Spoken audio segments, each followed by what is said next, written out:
The first light of morning on Ulcera felt different. It was not the soft, green-tinged glow of before. It was a sharper light, cutting through the haze of smoke and steam that hung over the scarred land. It illuminated the broken Kthrak bodies, the scorched earth, and the quiet, huddled forms of the Ulsorians standing by their shuttle. It also lit up the smooth, gray hull of the Grendel as it settled on the ground not far away. The giant pods containing the creatures were already being drawn up into its belly. The last one, holding the Therizinosaurus, closed with a final solid clunk. The silence that followed was heavy, broken only by the crackle of dying fires, and the soft cries of the Ulsorian young Dathana was the first to move. She walked towards Jin and Mira, her tablet tucked under her arm.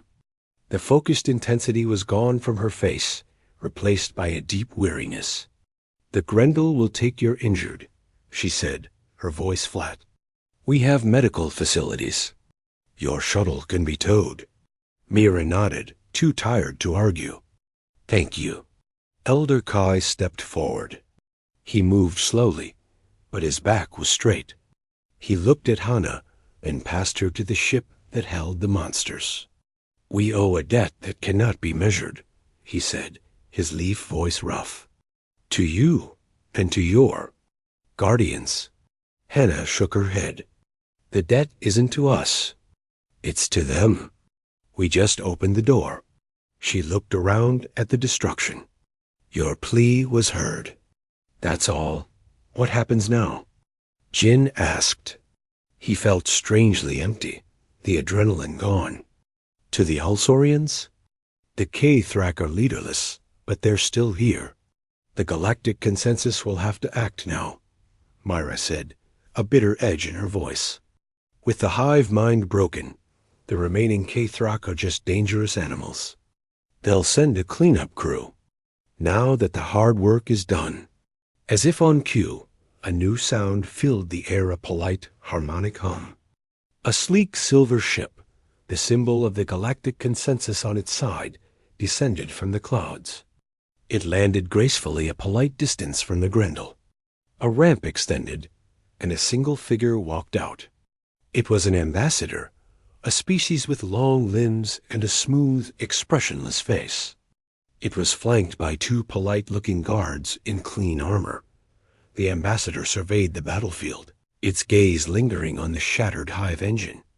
It showed no emotion. It walked up to the group, ignoring the Ulsorians for a moment, and addressed Hana and the humans. "We detected the cessation of the Kthrak hive signal, and significant biological disturbances," the ambassador said, its voice perfectly modulated. "We are here to assume control of the situation. We must inquire which member species initiated unauthorized military action on a protected world." Hannah crossed her arms. "Terran Ecological Defense and Research Institute." And it wasn't a military action. It was an ecological intervention. The ambassador's head tilted. "We scanned the combatants. Giant reptilians, avians, and mammalian predators. These are bioweapons. Their use is strictly prohibited under Galactic Accord 7.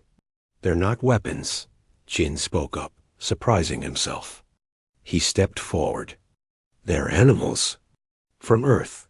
We didn't engineer them. We just brought them to help. Their biological signatures are prehistoric and hyper-aggressive," the ambassador stated. "Their deployment constitutes an act of biowarfare. The Terran species will be held responsible. The Ulsorian crisis is now under consensus management." Elder Kai finally moved, placing himself between the ambassador and Hana. His quiet dignity filled the space. "Under whose management were we when we pleaded for help and were told we were peripherally significant?" he asked, his voice calm but firm. "These beings, these monsters as you call them, came when you did not. They fought for our right to live when you offered only a report. They are not our weapons. They are our answered prayer." The ambassador seemed taken aback. It was not used to being addressed in such a way by a primitive species. The protocols exist for a reason. Uncontrolled biological agents are a threat to all.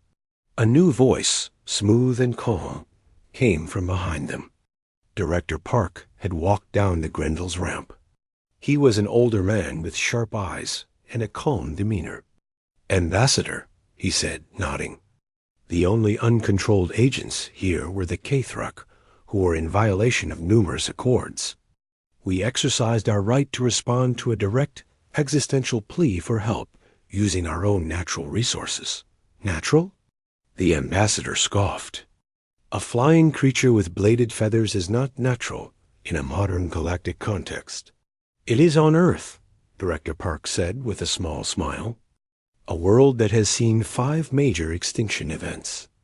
Our nature had to become resilient. We don't create weapons, Ambassador. We preserve life. Sometimes that life is very good at ending threats to other life. It's a symbiotic relationship. He turned to Kai and the Ulsorians. We are not conquerors. We are not a galactic power. We are archivists and gardeners of a very, very wild garden. We heard your call. We shared some of our gardens. More robust pollinators. The ambassador was silent, its processors clearly struggling with this unsanctioned, illogical viewpoint. The politics were a mess. Condemning the Terrans meant condemning the saviors of a species in front of the entire galaxy. It was a public relations nightmare. The situation will be reviewed, the ambassador said stiffly. The Terrans will submit full reports on these creatures. The Ulsorians are now under consensus protection. We accept your help in rebuilding, Elder Kai said, his tone making it clear who was in charge. But our protectors have already left. They are Earth's business, not the galaxy's. As the ambassador retreated to its ship, Director Park approached Jin and Mira. You too showed initiative, and you understand the context here better than anyone. Tedri could use liaisons on this world to help with the recovery and to observe. If the Ulsorians will have you. Jin and Mira looked at each other, then at Kai and Sue. The choice was easy. They had come as researchers. They would stay as friends. Weeks later, Jin stood at the edge of the rebuilding village. New homes, a blend of Ulsorian design and salvaged metal, were taking shape. The forest was already beginning to heal. Bright green shoots pushing through the ash. Mira walked up beside him, holding a communication pad. Message from Director Park. The Grendels finished its debrief in orbit. They're moving on. To where? Jin asked. Mira showed him the pad.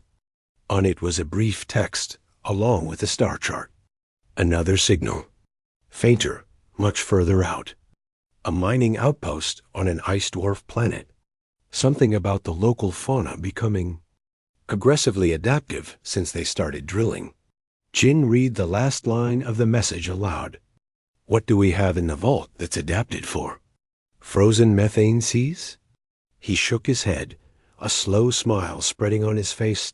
In a quiet room deep within the Tedri complex on Earth, Dr. Lee scrolled through files. Her screen showed images of hulking shapes in misty containment zones, creatures with blubber and tusks, things that swam in supercooled liquids, predators that hunted in absolute darkness and crushing pressure. Director Park's voice came over the intercom. Any promising candidates for a cryogenic environment, Doctor? Dr. Lee zoomed in on one particular file. A thermal image showed a massive, sleek form moving through dark, simulated waters. I believe we do, Director, she said, her fingers tapping the screen. One that really doesn't like having its home disturbed. She closed the file. The label read, Project Leviathan. Somewhere in the vast, silent halls of the vault, something in a tank of swirling, freezing fluid stirred. The galaxy had asked for help, and Earth, in its own strange way, was just getting started. It had a very, very old toolbox, and it was finally open. The silence that followed the new creature's hoot was more terrifying than any battle cry. The Kthrak swarms stopped their clicking. Even the distant hum of the hive engine seemed to falter. For a moment, the battlefield was frozen. The giant, feathered thing, the Therizinosaurus, though no one there knew, its name swayed slightly on its two legs, its head tilting as it assessed the scene with those bright, clever eyes. It ignored the smaller warriors entirely. Its gaze was fixed on the massive, pulsating queen. Then it moved. Its walk was not the tank-like plod of the Carbonemies, but a deliberate, stalking stride. Each footfall was heavy, but it moved with a strange, graceful purpose. It was heading directly for the hive engine, a path that would take it right through the center of the regrouped Kthrak forces. What is that? Jin breathed, his scientist's mind blank for the first time. The Alpha contingency, Hannah said, her voice tight. She was already tapping her tablet, sending urgent commands. Don't move. Don't attract its attention. It's here for the big one. The Kthrak swarm, sensing the new threat to their queen, broke from their stupor and surged forward to intercept. They were like a wave of black chitin crashing against a feathered cliff.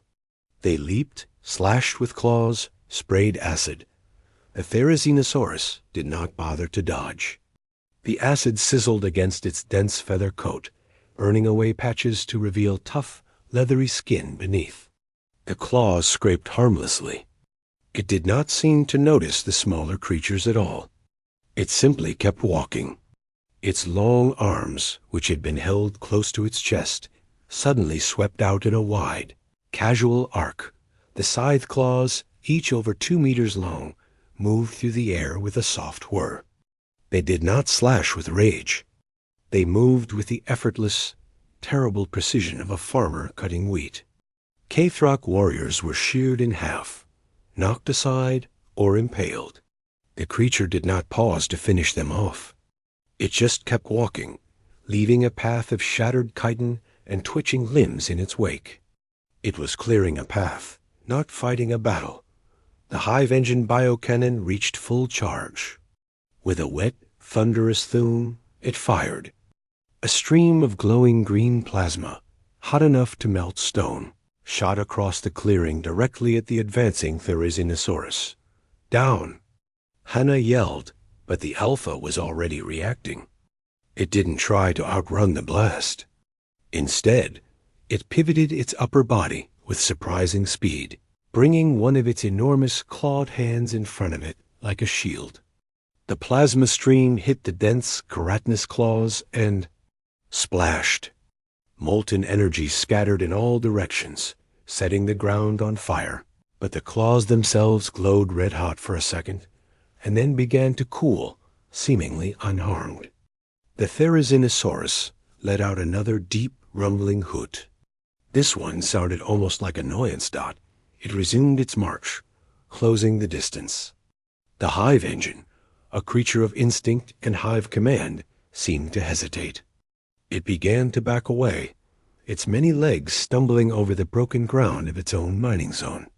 It fired its cannon again, a panicked, poorly aimed shot that seared a trench into the earth to the left of the Therizinosaurus. The Alpha broke into a run. It was not a fast sprint, but a terrifying, ground-eating lope. Its feathered body leaned forward. Its huge claws held out to the sides like the blades of a living harvester. It's hurting it, Mira whispered, understanding dawning. Towards the cliff. She was right. The hive engine was retreating towards a deep, sheer-sided ravine created by the Kthrak's own strip mining. The Therizinosaurus was angling its charge, cutting off any escape to the flanks. Inside the shuttle, Elder Kai watched, his dark eyes wide. "It is a hunter," he said. "But not for food. It hunts problems." The hive engine reached the edge of the ravine. It could go no further. It turned, its cannon glowing once more, a last desperate defense.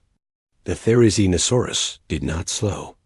At the last moment, It dropped its head low, raised its colossal claws high above its head, and brought them down in a double-handed, earth-shattering blow. The claws did not stab. They smashed. They struck the top of the hive engine's bulbous front section with the force of a meteor. There was a sound like a mountain cracking. The glowing cannon was crushed inward. The internal light flickered wildly. A horrific squealing sound, a frequency that made everyone cover their ears, erupted from the dying queen. The Therizinosaurus reared back and struck again and again. It was systematic, brutal demolition.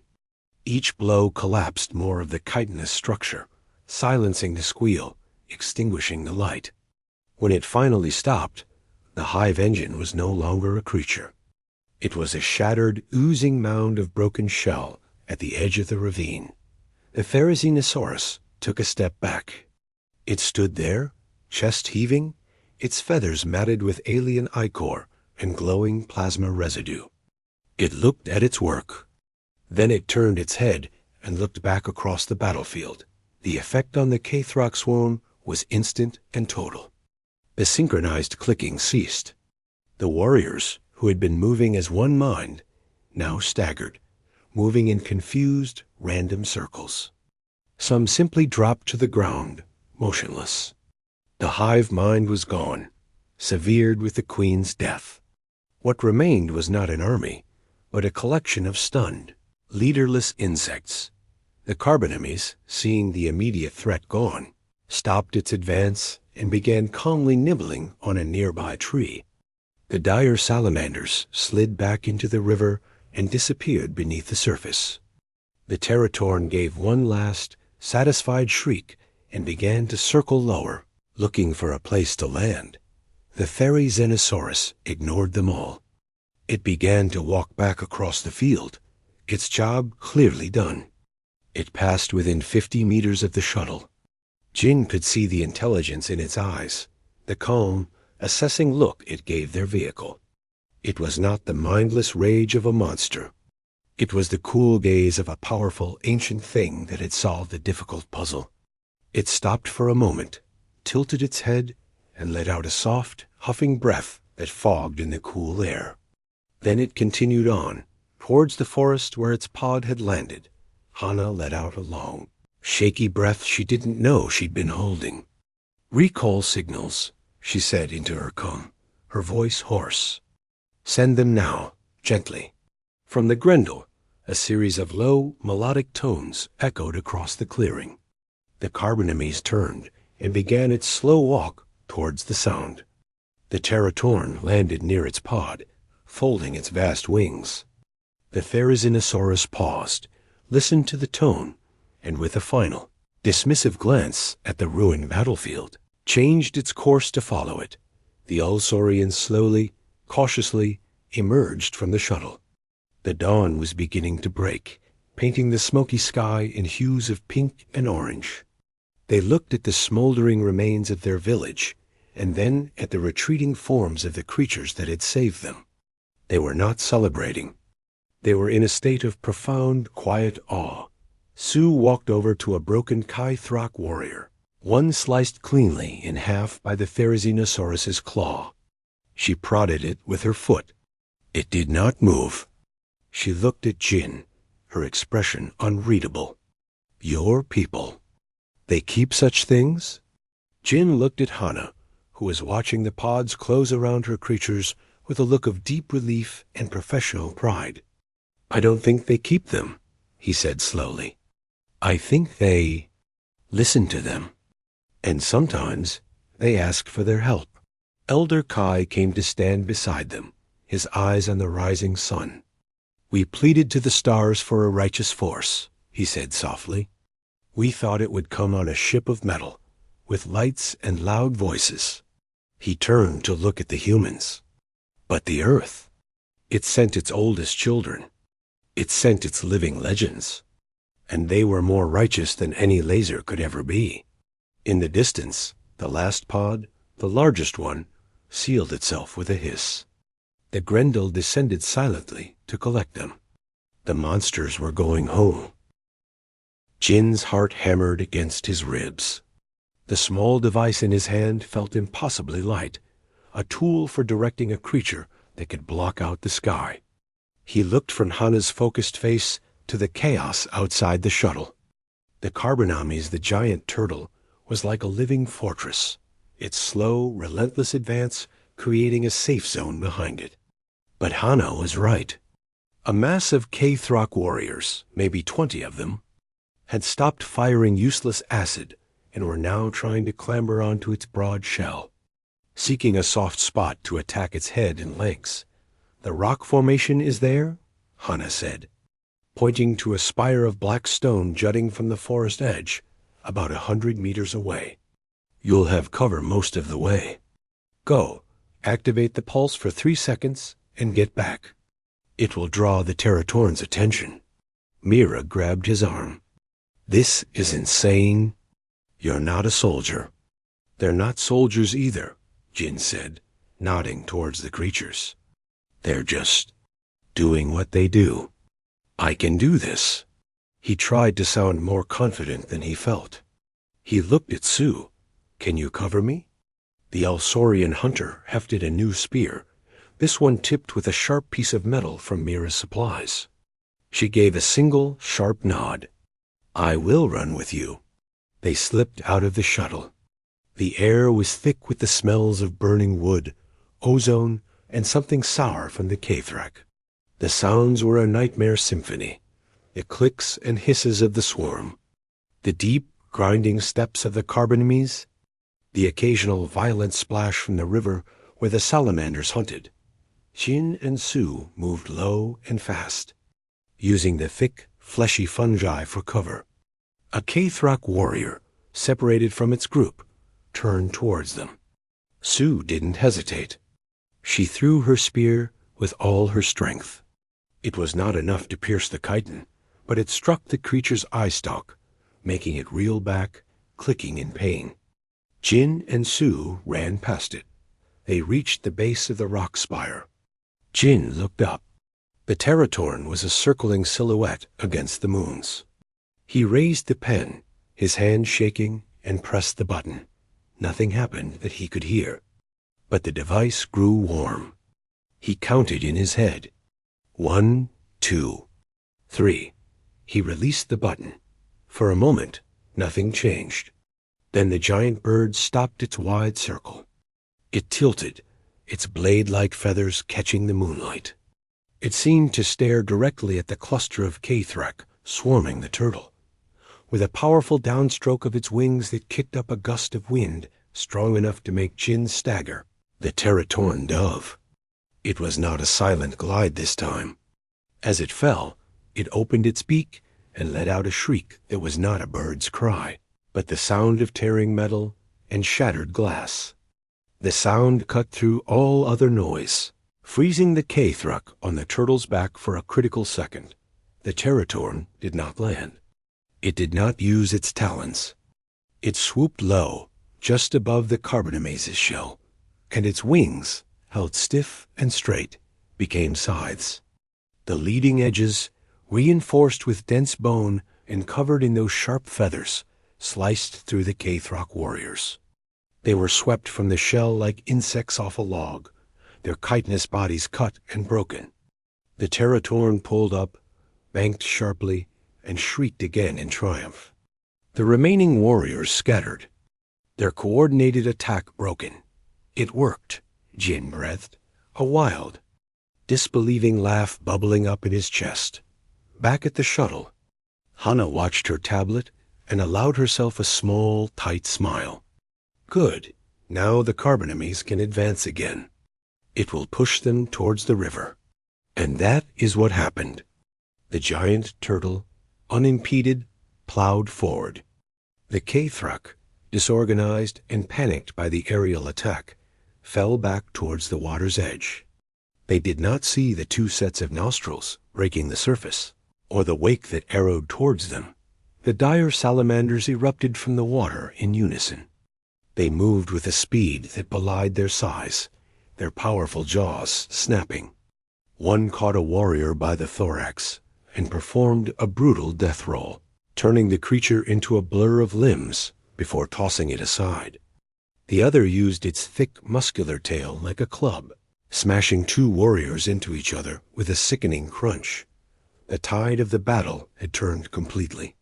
The Ulsorians, peering from the shuttle, began to make soft, off-illed sounds. Elder Kai watched, his hands pressed together. "They do not hate," he murmured to Myra. "They are not angry. They are simply dominant." Myra could only nod. It was true. The Earth creatures fought with a terrifying, effortless efficiency. They were not enraged. They were removing obstacles. But the Kthrak were not a simple enemy. Their hive mind, momentarily confused, was adapting. The scattered warriors stopped their retreat. They fell completely silent. Then, as one, they turned and began to move away from the village. Not in panic, but in a deliberate, orderly retreat towards the scarred mining zone to the east. "They are pulling back," Sue said, "returning to the shuttle with Jin, to where the ground is broken and there is no water." Hana's smile vanished. She studied her tablet. "They're leading them away from the forest, onto open ground where the salamanders have no advantage, and the Territorn has no thermal lifts from the trees." She tapped her cum. "Grendel, this is Hana. The swarm is retreating to Sector Gamma. They're trying to isolate the assets. Request permission for a controlled pursuit to keep them engaged in favorable terrain." A male voice, calm and deep, answered. "Handler Hana, this is Director Park. Negative on pursuit. Your primary objective was the defense of the civilian cluster. That objective is met. Sir, if they regroup in the mines, they'll just come back stronger. We have a chance to break them now. The behavioral data we're gathering is invaluable," Director Park's voice replied. "But we do not risk the assets in a fortified zone. Recall the Carbonimes and the Salamanders. The Territorn can provide overwatch for your extraction." Hana's jaw tightened. She looked at the hopeful faces of the Ulsorians, at Jin's determined expression, at the burning remains of their homes. She knew the director was right from a tactical, cold standpoint. But it felt wrong. Jin stepped forward. "They'll just rebuild. They'll dig deeper. They'll come back for Kai's people, for everyone. We have to stop them now." "I have my orders," Hana said, her voice low. It was then that a new sound echoed from the mining zone. It was a deep, vibrating hum, different from any Kthrak sound before. The ground itself seemed to tremble. On the horizon, silhouetted against the glowing waste of the mines, something massive began to rise. It was bulbous, pulsing with a sickly internal light, and supported by dozens of thick, spindly legs. It was the size of a small hill. "The Queen," Hana whispered, her blood going cold.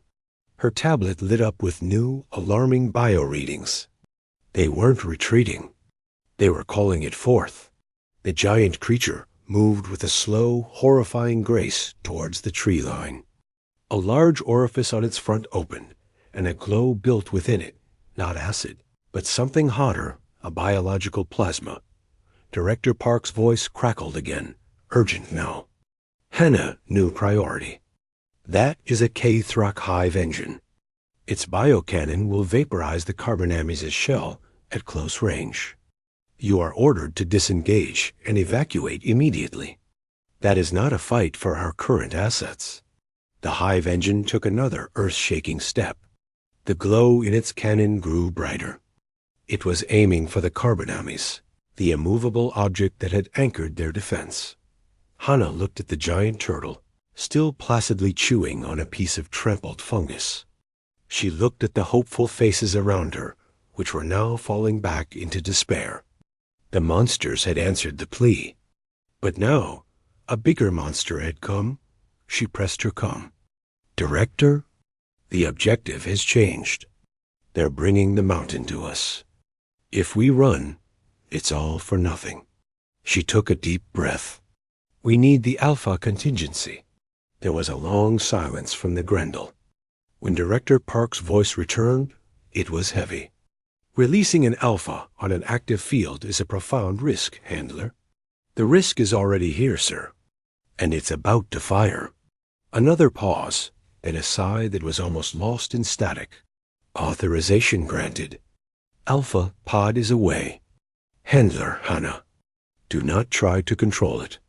Just point it at the problem and get everyone else out of its way. High above, a new section of the Grendel's hull opened. A single larger pod dropped. It fell not with a thud, but with a ground-shaking impact that kicked up a cloud of dirt and dead leaves halfway between the forest and the advancing hive engine. The pod did not hiss open. It exploded outward, as if something inside had grown impatient. From the dust cloud, a shape unfolded, and kept unfolding.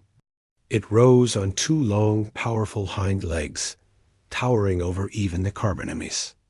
It was covered not in scales, but in a thick, shaggy coat of dark feathers. Its arms were long, ending not in claws, but in three-fingered hands. And from each finger, a scythe-like keratin claw. Longer than Jin was tall, curved wickedly towards the ground. It turned its small head on a slender neck, looking first at the hive engine, then at the Kthrak swarm, and finally, for a terrifying second, towards the shuttle. Its eyes were bright with a keen, ancient intelligence. It opened its beak and let out a sound that was not a roar, but a deep, rumbling hoot that vibrated in their bones.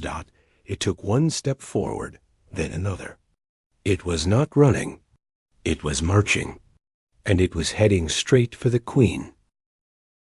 The strange gray ship hung in the air, silent and dark. On the ground, the mist from the pod swirled. Inside the shuttle, Jin, Myra, and the Ulsorians held their breath. The Kthrak warrior that had been charging at the child took a hesitant step back, its claws clicking softly. A shape emerged from the mist. It was low to the ground and moved with a heavy, deliberate pace. The first thing they saw was a dome of mottled brown and green, a shell as wide as a small vehicle. Then a thick, scaled head with a blunt beak poked out, followed by four sturdy, pillar-like legs. It was a turtle, but a turtle the size of an ancient earth tank. Its eyes were small, black, and calm. It took another step forward, the ground vibrating slightly under its weight. "Is that?" Sue whispered, her hunter's mind trying to categorize the creature. It looked like a living boulder. The Kthrak warrior seemed to decide the new arrival was just another obstacle. It let out a sharp click and fired a jet of smoking acid from its mandibles. The stream hit the giant turtle's shell squarely with a sizzle. The Ulsorians flinched, expecting a scream, a hole, something. Nothing happened. The acid dripped off the shell, leaving only a faint, dark smear. The turtle blinked slowly. It did not seem angry. It did not seem anything at all. It just kept walking, its pace unchanged, directly toward the warrior. The Kthrak skittered aside, confused. It tried to attack the creature's legs, slashing with its sharp claws. They scraped against the thick, scaly skin with a sound like metal on stone, leaving no mark. The turtle's head swung on its muscular neck, and with a movement surprisingly fast for something so heavy, it lunged. Its beak closed around the warrior's front limb. There was a loud crunch, a sound of hard chitin breaking like old wood. The warrior thrashed, trying to pull free. The turtle simply shook its head once, side to side, and the limb came off.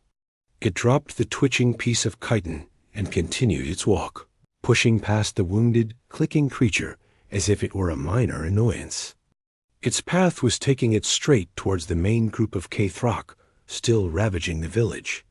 From the open pod, a second shape uncoiled. This one was long and sleek, with smooth, glistening gray-green skin. It moved like liquid, sliding into the nearby river that bordered the clearing. For a moment, Only the tip of a ridged back was visible. Then, as two Kthrak warriors waded into the water to flank the strange turtle, the water erupted. A massive head with wide jaws shot out. It clamped onto the first warrior and dragged it under. The water churned violently. A moment later, pieces of shattered chitin floated to the surface. The second warrior fired its acid into the river. The water hissed and steamed, but the creature surged forward, seemingly unharmed. Its skin, they could now see, was covered in a thick mucus-like coating. The acid burned the mucus away, but left the skin beneath untouched. It seized the second warrior, and with a powerful twist of its body, slammed it against the river stones with a sickening crack. High above, a shadow passed over the twin moons. A third creature had launched from the ship. It was a bird, but its wingspan was as wide as the shuttle. Its feathers were not soft. They were dark and sharp-looking, like blades. It made no cry. It dove silently, a feathered missile. It targeted a Kthrak warrior perched on a burning roof, aiming a heavy-energy weapon at the giant turtle below. The bird's talons, each as long as a man's arm, snatched the warrior from its perch. There was a brief, frantic clicking, and then the bird soared back upward, dropping the broken form from a great height. The battle, once a one-sided slaughter, had become a chaotic, brutal spectacle. The Ulsorians watched, their fear now mixed with a kind of stunned awe. These were not soldiers with guns. They were animals. But they were animals of impossible size and power, and they were dismantling the Kthrak with a terrifying, natural efficiency. Jin's scientific mind was racing, trying to push past the shock. That shell, it's not just keratin. It has a composite mineral layer. And that salamander, its mucus must neutralize acid at a molecular level. The bird, the aerodynamics are. Who cares what they are? Myra snapped, her eyes fixed on the scene. Who sent them? And why? As if in answer, a voice crackled over the shuttle's comm system. It was a human voice, female, calm but all business. Civilian shuttle, this is the Terran vessel Grendel. Please confirm your status. Mira lunged for the controls. Grendel, this is Shuttle Mossrunner. Our status is desperate. We have injured civilians, and we are in the middle of a zoo from hell. What is going on? Your emergency signal was received, the voice replied. The responding force is engaging the hostiles. Please stay within your vessel. A handler is inbound to your location. A handler? Jin asked, leaning towards the comm. Before an answer came, a small, agile skimmer dropped from the Grendel and zipped towards them. It landed neatly a short distance from the shuttle. The canopy slid back, and a woman in a practical dark green environment suit hopped out. She had a focused, intense look on her face and carried a bulky tablet in one hand. She ignored the raging battle behind her as if it were background noise and walked straight to the shuttle's ramped-out Jin, lowered it. The woman gave the huddled, terrified Ulsorians a quick, assessing glance, then looked at Jin and Mira. I'm Hana. Which one of you is the xenobiologist? I am, Jin said. Jin, good, I need you. Hana held up her tablet. On it was a simplified display showing the clearing, with icons for the three creatures, a turtle, a water drop, and a bird. The Carbonemys is fine. It's a wall.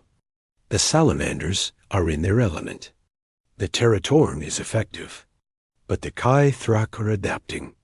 They're trying to swarm the Carbonemys to tip it. We need to direct the Territorn to break up that cluster. She pointed to a gathering of warriors on the display. You see the tall rock formation? The bird uses thermals and sound.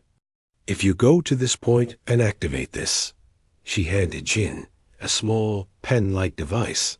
It will emit a high-frequency pulse. The Territorn will interpret it as a sign of concentrated prey. It will strike there. Jin stared at the device and at the battle. The giant bird was circling high above, a silent, deadly shadow. You want me to give it targeting data? I want you to help it do its job, Hannah said simply. It's a predator. It hunts. We just point it in the right direction. Can you do that? Myra stepped forward. Who are you people? What is this? Hannah looked at her. TEDRI, Terran Ecological Defense and Research Institute. We heard the plea. We answered. Now, are you going to help? Or are you going to sit in your shuttle? Jin looked at Elder Kai, who was watching him with those large, ancient eyes. He looked at Sue, who gave a sharp, approving nod. He looked at the pen in his hand. It was madness. But the old way had worked. The plea had been heard. And the answer was here, wild and monstrous and fighting for them. He took a deep breath. Show me where to go. The air on Ulsera always smelled of damp soil and sweet pollen. Jin, a human xenobiologist, breathed it in deeply as he walked the path from the starport to the edge of the great fungal forest. It was a good smell, a living smell. From the orbital station above, the planet was a green and blue marble, peaceful and quiet. Down here, that peace was being eaten away, day by day. He was meeting his friend, Mira, the engineer. She was already there, sitting on a fallen log, her boots covered in orange moss. She was looking at a datapad, her face tight. More bad news? Jin asked, sitting beside her. The same news, Myra said, not looking up. The K-Thrak have cleared another 1,000 clicks of forest. They're heading this way. She finally glanced at him. The consensus report came in. Official ruling. Peripherally significant. No aid allocated. Jin felt a familiar heat in his chest. Peripherally significant? There's a whole civilization here, Mira. The Ulsorians are gentle people. They don't deserve this. Myra put her pad down. I know they don't, but we're not a galactic navy, Jin. We're two people at a research outpost. Humanity's big discovery was gravity drives, not giant lasers. We can't fight a swarm. They sat in silence. The Ulsorians were tall, slender beings with soft gray fur and large, dark eyes. They lived in harmony with their world, their villages built into the giant hollow trees. Jin had spent months learning from Elder Kai, a patient teacher with a voice like rustling leaves. Kai's daughter, Sue, was different, a hunter, fierce and protective, though her spears were useless against K-Thrak Kaidan. Later that afternoon, in Kai's village, the fear was a physical thing. It hung in the air, thicker than the mist. The Ulsorians moved quietly, their normal melodic chatter reduced to whispers. Jin found Kai at the base of the great tree, the village elder carving a piece of smooth wood. Elder Kai, Jin began. The galactic consensus. They will not send help. Kai did not look surprised. His large eyes held a deep, weary sadness. We have seen the stars fill with ships, Jin. We hear their talks of great communities and shared laws. But when we ask for the law to protect us, there is only silence. Sue approached, a long scratch marring the fur on her arm. I tracked their scouts. They are 2 days' march away. They are not just mining now. They are hunting. For us. Her hands gripped her spear so tightly her knuckles were pale. Kai placed his carving down. It was a simple shape, a star. Then we must ask louder. Not to their councils. To the stars themselves. To any soul who might be listening. Jin was confused. A broadcast? An old way, Kai said. A plea. From the heart to the universe. We will use the old channels your people showed us, the simple ones. The emergency waves. We will not ask for soldiers or weapons. We will ask for a righteous force. for any hand that believes in life to reach out. Myra was against it. It's a beautiful gesture, Kai, but it's a spotlight. The K-Thrake will hear it too. They'll see it as a challenge. We are already dying quietly, Sue said, her voice sharp. I would rather die speaking. That night, the entire village gathered in the clearing. No lights were lit, except for the soft glow of bioluminescent fungi. Kai stood in the center, and around him, every Olsorian, young and old, began a low, harmonic hum. It was a sound of sorrow, of hope, of simple existence.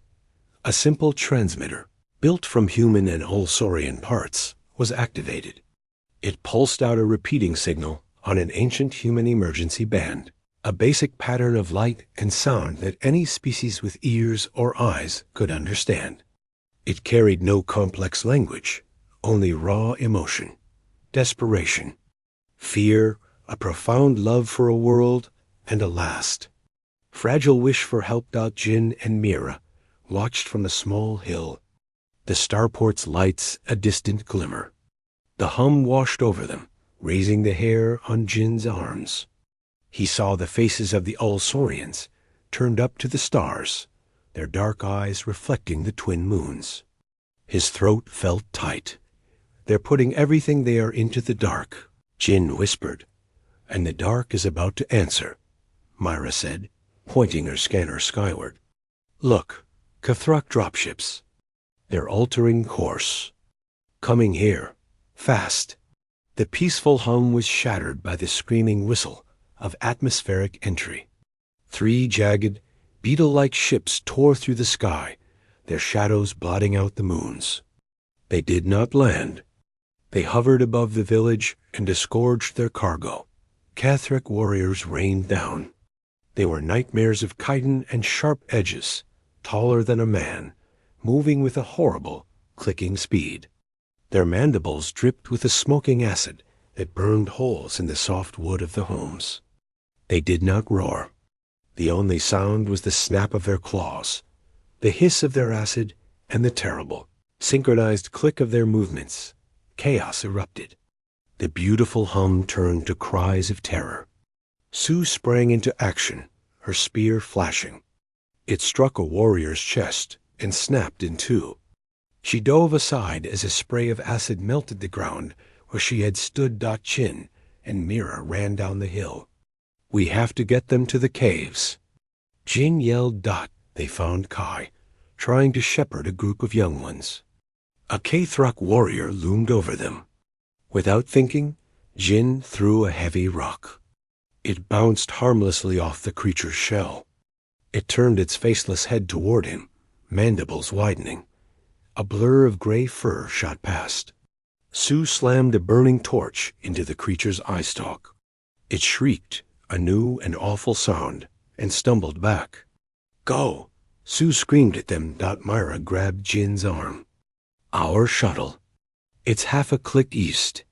It's the only way we can get anyone out of here. They fought their way through the nightmare, Jin using his knowledge of Olsoran terrain to find paths, Mira using a cutting torch from her belt to fend off attackers. They gathered a small group, Kai, Sue, a handful of others, and ran for the tree line where Myra's utility shuttle was parked.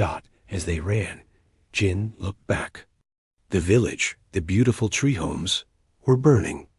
The Kthrak were not just attacking. They were erasing. The humming plea to the stars seemed like a cruel joke now, drowned out by the sounds of destruction. They reached the shuttle. Mira slapped the access panel, and the ramp lowered. Get in, now. One of the young Olsorians, a child, froze in fear at the sight of the metal ship. A Kthrak warrior broke from the trees, charging straight for the child. Sue was too far. Jin was unarmed. From the sky, a new sound cut through the chaos. Not a whistle, not a scream. It was a deep, resonant thrum, like the beating of a massive heart. A shadow, sleek and gray, and utterly unfamiliar, passed silently overhead. It made no aggressive move.